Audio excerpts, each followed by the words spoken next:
इस वक्त हमारे साथ रोहन गुरबख्शानी है जिनको हमने बहुत सारे अलग अलग शेड्स में देख रहे हैं और आने वाले दिनों में भी बहुत सारे अलग अलग शेड्स में देखने वाले हैं।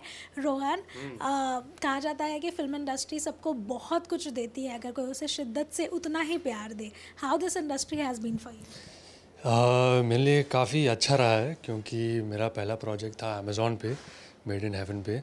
उसके बाद मैंने रॉकी और रानी की, और उसके बाद भी खो गए हम कहाँ की, और अब बंदिश बैंडिट्स के लिए काफ़ी चर्चा हो रही है। और मैं तो बहुत ही शुक्रगुजार हूँ। अभी जितना हो रहा है सब अच्छा ही चल रहा है। बिल्कुल। और अगर बात भी की जाए, क्योंकि हॉलीवुड में भी रोहन ने काफ़ी कुछ उस तरह से ऐसे एक्सप्लोर किया हुआ है। बट देन रोहन, प्लीज़ बताइए कितना अलग एक्सपीरियंस रहा है, क्योंकि हमेशा से ही हम सुनते आए हैं Bollywood versus Hollywood, Bollywood versus काफ़ी कुछ हो जाता है। मतलब बॉलीवुड बहुत ही सीरियसली ले लेता है दूसरे इंडस्ट्री को। नहीं नहीं, मेरे ख्याल से ज़्यादा फ़र्क नहीं है। बस एक इंडस्ट्री में ज़्यादा यूनियंस होते हैं। तो यूनियंस माने जैसे डायरेक्टर्स के लिए, राइटरों के लिए, सेट पे टेक्नीशियंस के लिए, तो हर काम थोड़ा ढंग से लेते हैं ये लोग। तो मेरे ख्याल से यहाँ पे there is more of an ease which I feel is nice. वहाँ पे थोड़ा सीरियस लोग होते हैं, which is also a great thing. But having both experiences made me realise कि आप बस ईमानदारी से अपना काम करो, जस्ट डू योर बेस्ट, बाकी सब ठीक हो जाएगा। आई think you will get the work, you will make good relationships, and that is the most important thing in any industry. तो या सो बहुत सारे लोग जानना भी चाहते हैं रोहन कि किस तरह से शुरुआत की, क्योंकि हर कोई जानना चाहता है कि जब कोई एक्टर बनता है तो कितना पीछे का स्ट्रगल लेकर आता है, या it was an easy cake for you? नहीं नहीं, इजी केक तो किसी के लिए नहीं है। मैं बैंगलोर से हूँ, तो शुरुआत मेरी जर्नी बैंगलोर में हुई। और एक्टिंग को लेकर शायद मैं न्यूयॉर्क में कहूँ कि न्यूयॉर्क में मेरी जर्नी शुरू हुई, क्योंकि NYU में मैंने पढ़ाई की, एक्टिंग की डिग्री की 4 साल की। और स्ट्रगल तो होता ही रहता है, आज आज भी थोड़ा स्ट्रगल होता है। और मेरे ख्याल से स्ट्रगल होना ही चाहिए, नहीं तो ऐसे आराम से बैठ के क्या फ़ायदा है। आपको वो स्ट्रगल के ज़रिए से आपको ये होता है कि you want to better yourself, you want to every day work on things that you feel you not good at, है ना। तो मेरे ख्याल से स्ट्रगल अच्छा ही है। बट देन किस तरह से, हमेशा से एक्टर बनना चाहते थे आप, या फिर it came to your way? मेरा पहला आर्ट फॉर्म था डांस। तो बचपन से मुझे लगा मैं डांसर बनूंगा। शामक डावर क्लासेस लेता था, विंटर फंक, समर फंक वगैरह वगैरह। तो मुझे लगा मैं डांसर बनूंगा। उसके बाद उस उम्र में आपको लगता है आप कुछ भी कर पाएंगे। तो एक समय था जब मुझे पायलट बनना था। उसके बाद धीरे धीरे एक्टर, मुझे लगा 12th स्टैंडर्ड का कीड़ा काटा उस समय पे। और मेरे ख्याल से ऐसा मेरे लिए एक कॉलिंग नहीं थी, एक कल्टिवेटेड पैशन है मेरे लिए। क्योंकि मुझे ऐसा बिल्कुल भी नहीं था कि मैं स्टेज पे गया और मुझे लगा ये मेरी कॉलिंग है और मैं आगे चलकर एक्टर बनूंगा। तो हर रोज़ मैं काम करता हूँ मेरे क्राफ्ट के ऊपर, और सफ़र तो यही है। बिल्कुल। और अगर मुंबई आने की बात की जाए, क्योंकि कहा जाता है Mumbai is a city of dreams, तो किस तरह से मुंबई ने हेल्प की आपकी यहाँ पर आने के बाद? क्योंकि बहुत सारे एक्टर्स को पता नहीं होता कि कहाँ आना है, किससे कांटेक्ट करना है, specially when it comes to movie. So वो किस तरह से क्रैक किया आपने? यार, आपके पास बहुत सारे अपॉर्चुनिटीज़ हैं जहाँ पे आप कास्टिंग डायरेक्टर्स के कॉन्टैक्ट्स मिल सकते हैं। और जब मैं वापस आया मुझे लगा कि मैं घर पे बैठ के क्या करूँगा। मैं अगर कुछ नंबर्स मिले तो मैं उनको ब्लाइंड व्हाट्सअप कर दूँगा। तो वही करता रहा मैं। और I use to WhatsApp people, 10-20 people every day. मेरे पास प्रोफाइल था, फ़ोटोज़ थी, और एक ऐसा डिफ़ॉल्ट मैसेज था कि भाई मेरा नाम रोहन है, मैं आपका फ़ैन हूँ, और मैं आपके रेडर पर ऐसा रहना चाहता हूँ क्योंकि मुझे काम चाहिए।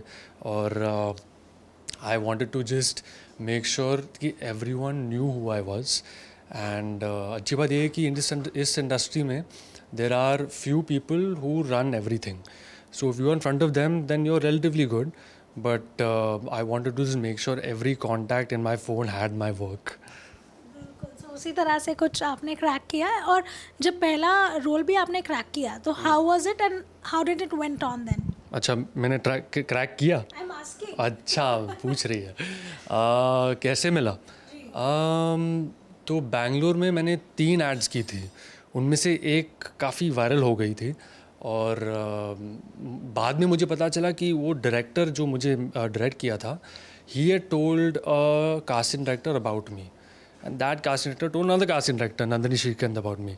फिर जनवरी में जब मुझे वापस जाना था अमेरिका, मुझे एक ईमेल मिला और उसमें लिखा था कि there is a audition session happening for season 2 of Made in Heaven. फिर मैंने बोला यार ये तो काफ़ी बड़ा शो है, और if I get it then I should definitely try to make my name over here also. तो ऐसे करते कराते I give a few auditions in Bangalore, then when they wanted to finally seen me I came to Bombay, फिर rest is history. बिल्कुल, और जहाँ बात की जाए मेड इन हेवन 2 की, सभी को बहुत ज़्यादा पसंद आया था, in fact your role as well. Rocky Aur Rani में भी एक बहुत ही छोटा सा था, लेकिन काफ़ी असर पड़ा। बिल्कुल। So how was it for you? Rocky Aur रानी तो अलग ही एक्सपीरियंस था, क्योंकि मैं अपने इंस्पिरेशन के सामने एक्टिंग कर रहा हूँ, वो रणवीर सिंह है। और जैसे कहते हैं ना, you should never meet your heroes, but I think you can and you should, because you learn so much from them. और मतलब पूरी पब्लिक को पता है कि उनकी एनर्जी कितनी कंटेजियस है, and I felt the same thing on set. And for me it was such a big deal, because release के 10 दिन बाद मैं ऐसे ही घर पर बैठा था, मैं टीवी देख रहा था, और फिर मेरे फ़ोन पर एक डीएम आया। मैंने बोला ये तो कुछ नहीं है, ये तो रणवीर सिंह का फ़ैन पेज होगा, जो भी है।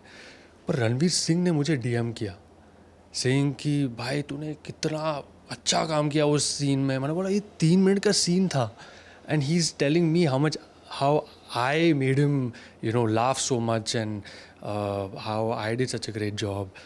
वो मैंने बहुत ही बड़ी बात थी, and I feel that made me realise कि however successful you are, just know कि जो आपकी इंडस्ट्री में शुरू कर रहे हैं, just know that if you like the work you should appreciate them. बिल्कुल। और अभी अगर रीसेंट की बात की जाए तो बंदिश आई हुई है, और सभी की तरफ से बहुत अच्छा रिव्यू भी मिल रहा है उसको। Rohan, how is it for you also? अगर बात की जाए तो पियानो अपनी उंगलियों पे बजाते हुए हमने देखा है आपको, क्योंकि हर लड़की को पसंद होता है यार कि कोई तो बंदा गिटार बजाए और पियानो बजाए। सबसे पहले बताओ, फीमेल फ़ैन फॉलोअर्स कितनी बढ़ गई है उसके बाद? वो तो है थोड़ी बहुत, मुझे ठीक से पता नहीं है कितनी बड़ी है, पर अच्छी बात ये है कि सब लोग मेरे परफॉर्मेंस को पसंद कर रहे हैं, अयान का बारीकियों को पसंद कर रहे हैं, क्योंकि मैंने 2 साल की मेहनत की, और जब मेहनत की फल मिलता है तो मुझे लगता है ये अच्छी फीलिंग होती है। और मैंने खुद से वादा किया था कि भाई हर शॉट में ना ऐसा ज़रा सा भी नहीं लगना चाहिए कि कुछ बनावटी है अगर मैं पियानो बजा रहा हूँ। तो अच्छी बात ये है कि हर शॉट मैं गर्व से कह सकता हूँ कि हर शॉट में मैं सच्ची बजा रहा हूँ। मेरे पास इतना वक्त नहीं था, 3 हफ्ते थे, तो पर हमेशा ऐसा सपना था कि भाई अगर मुझे एक एथलीट का रोल मिले या म्यूजिशियन का रोल मिले, मैं पूरी तरह से डूब जाऊँगा उस दुनिया में। और 3 हफ्ते थे तो, और मुझे बताया गया था कि ये तो क्या बोलते हैं, प्रोडिजी पियानिस्ट है। अब प्रोडिजी पियानिस्ट क्या होता है? तो ऐसे करते कराते हर रोज़ 2-2 घंटे के लिए मैं प्रैक्टिस की, और मेरे टीचर परीक्षित के साथ 2-2 घंटे के लिए पहली क्लास से मैं 2-2 हाथ से बजा रहा था, और मतलब दिमाग ख़राब हो गया था, पर फिर भी इन retrospect I am very happy with the result. बिल्कुल। और अब आने वाले दिनों में एक और प्रोजेक्ट लेकर आ रहे हैं रोहन, व्हाट इज़ इट और कितना हैपनिंग होगा वो? कितना हैपनिंग वो तो हम देख लेंगे जब रिलीज़ होगा, पर मैं बहुत ही एक्साइटेड हूँ, बिकॉज़ ये डायरेक्टर मेरे फेवरेट डायरेक्टर हैं, अनुराग बासु सर। और ये फ़िल्म इस साल आएगी शायद, और शूटिंग अभी ख़त्म हो चुकी है, पर देखते हैं क्या होगा आने वाले दिनों में। और लाइफ इन अ मेट्रो की बहुत ज़्यादा चर्चा भी हो रही है क्योंकि everybody would want to know कि किस तरह से वो लाइव होती है और फिर उसमें छोटी छोटी लव स्टोरीज़ जो हम पहले देख चुके हैं कि उस तरह से निकल के आती है, बहुत ज़्यादा कनेक्टिंग भी होता है। कुछ उस पर अनवील करना चाहेंगे? नहीं नहीं, मैं तो कुछ नहीं कर सकता हूँ क्योंकि पिछली बार जब मैंने कुछ बोला काफ़ी डांट पड़ी। पर मैं तो ये कह सकता हूँ कि लाइफ इन अ मेट्रो का सीक्वल है और उस तरह से 4 प्रेम कहानियाँ हैं और आगे देख लेंगे क्या होगा। बिल्कुल। सो इस बार रोहन को हम एक बहुत रोमांटिक वे में देखने वाले हैं, वी वुड से। रोमांस तो है ही हर कहानी में, पर हाँ थोड़ा बहुत रोमांस तो है इसमें। बिल्कुल। और जहाँ तक बात की जाए अभी तक ओवरऑल की भी, Rohan, how do you see this entire thing? चाहे बात की जाए हर एक प्रोजेक्ट की, हर एक आर्टिस्ट के साथ उस तरह से एक्सप्लोर करने की।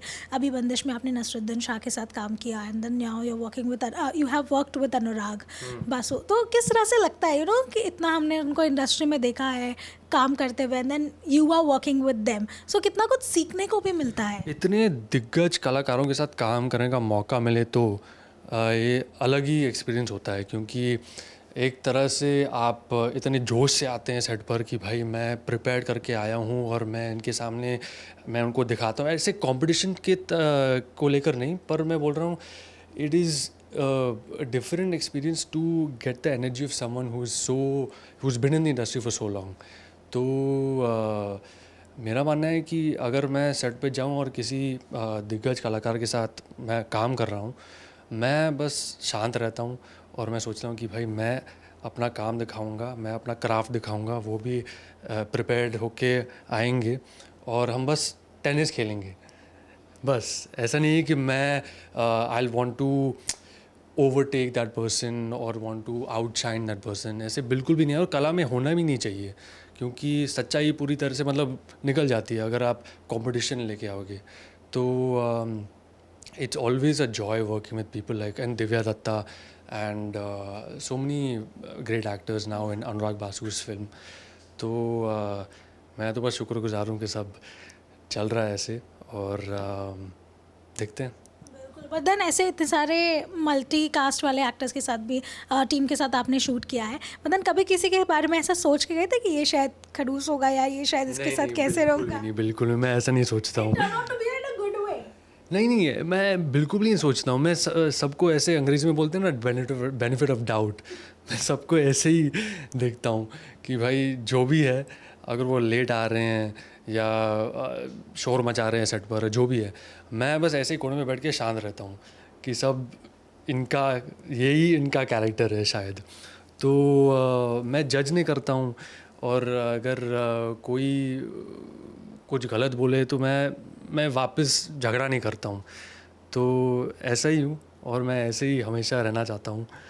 तो या बिल्कुल। सर प्लीज़ जाते जाते बता दीजिए रोहन कि कितना आने वाले दिनों में एक अलग अवतार देखने को मिलेगा apart from life in a metro?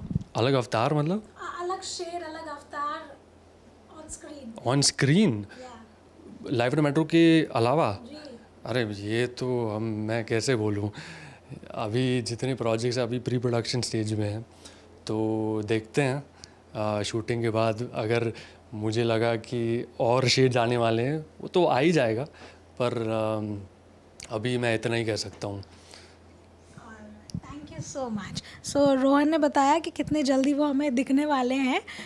Will stay tune for that. Video journalist Swapnil Dayalkar के साथ रोशनी विश्वकर्मा, मुंबई।